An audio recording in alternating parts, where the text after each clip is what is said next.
Hey, Legion, how y'all doing today? I'm here today to review a movie I've been wanting to see for a while. I didn't know this even came out. Cause I know I'm a fan of the Puppet Master movie series, not all of them. Legacy is the worst, not the one they fought the demonic toys. Legacy is the worst one, without a doubt. Anyways, they had some money. Fangoria helped them out. I think they had like a budget on in 2018 when they did Puppet Master Lilith Reich, where they had a bunch of weird puppets too, different ones too. To everybody, it was an awesome movie. I was wondering where they're going to go from this, and then I heard about Blade the Iron Cross. I didn't even think about it at all. And this movie, I'm going to believe Blade the Iron Cross. Newest Puppet Master movie. I didn't know about it, and then I looked at a thing of Puppet Master movies ranked. They said including Blade Cross of Iron, the newest one they did last year, 2020, or towards the end of the year. I'm reviewing that now. Like I said, Puppet Master Lois Reich was awesome, but there was a couple of bad ones in there. And I still don't think Curse of Puppet Master is as bad as people say it is. I like Curse of Puppet Master. Way better than Legacy. Anyways, it goes back to when I started with like that Axis of Evil.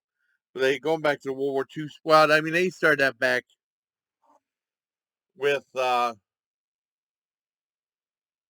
second or third, the third one being back in the World War II area. And this is like talk about it's in LA, but they're like Nazis performing experiments on people. They're like, I guess they're spies in America, and they're electrocuting people. And then they said, now at first they said, when electric pain brings out like the stuff that makes that elixir that animates the puppet, Andre Toulon. And then they said later in the movie, it said it creates bio energy in like this thing that he can radiate out and bring like his zombie men that he made, because he has like men that are dead, and then he doesn't animate them, and then when he animates them, they're like zombies, crazy eating people, and and then that's how he said he's gonna use like this evil ray gun to shoot everybody down and stuff, and it was crazy. And like I said, they were talking about this girl that is like the daughter of Andre Toulon, I believe it's the daughter, and she has like this somewhat telekinetic, I think. Well, he could talk to him. That's what it said IMDb, because I didn't know exactly what's going on. She was from Russia, but she was living in the States, and she had the dolls on her too long. They're all unanimated. And she said, "Well, you're different from all the other ones." And it was Blade. Blade's like the worst one, and he even has a hook for one hand and a knife for the other. And I always thought whenever they did that thing, exploring Puppet Master on Good Bad Flicks, I remember I was saying I thought that looked like Klaus Kinski in the movie Schizoid. And a bunch of people said put question marks. I assume they might not know who he is, or may not have heard of the movie Schizoid. I know Good Bad Flicks put a heart next to it. Some other people said you're out of your mind. I don't think they knew who he was. That's a big thing. And then some people looks like Richard Lynch too. And I agree with I agree. The Richard Lynch one I agree too. If you put Richard Lynch on there too. Anyway, she said there's a little bit of elixir left, but I don't want to waste on you right now. I'll let my energy. This later on just found that he can. I think they made this up when they came, halfway through the movie. And she said that I'll give you the energy to animate yourself. But most of it is, and then she's also a reporter trying to figure out the story while these people are dying from the people that want to make for zombies and stuff like that.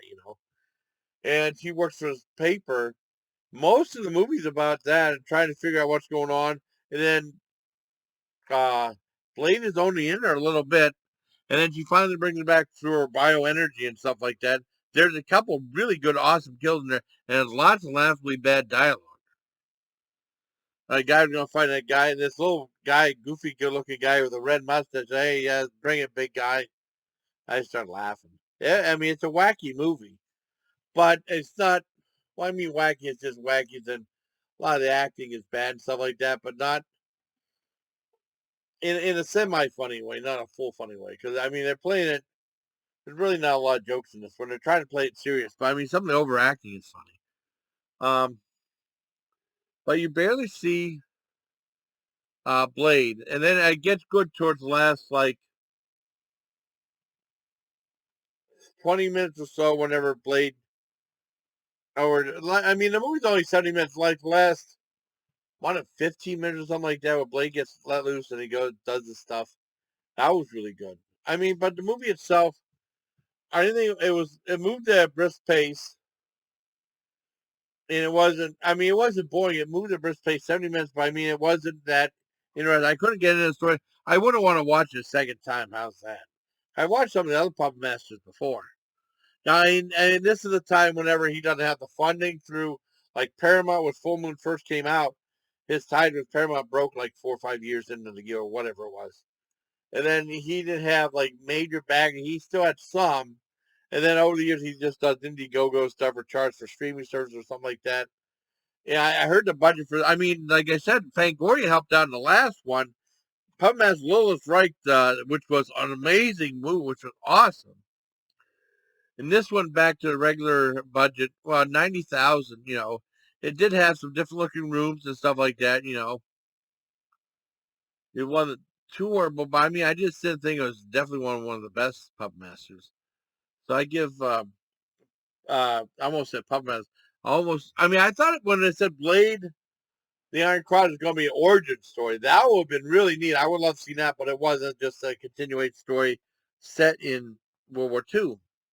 But I give Blade the Iron Cross a 5.75 out of 10. So hope you like this video, buddy. Till next time, please take care, my liege. Iggy.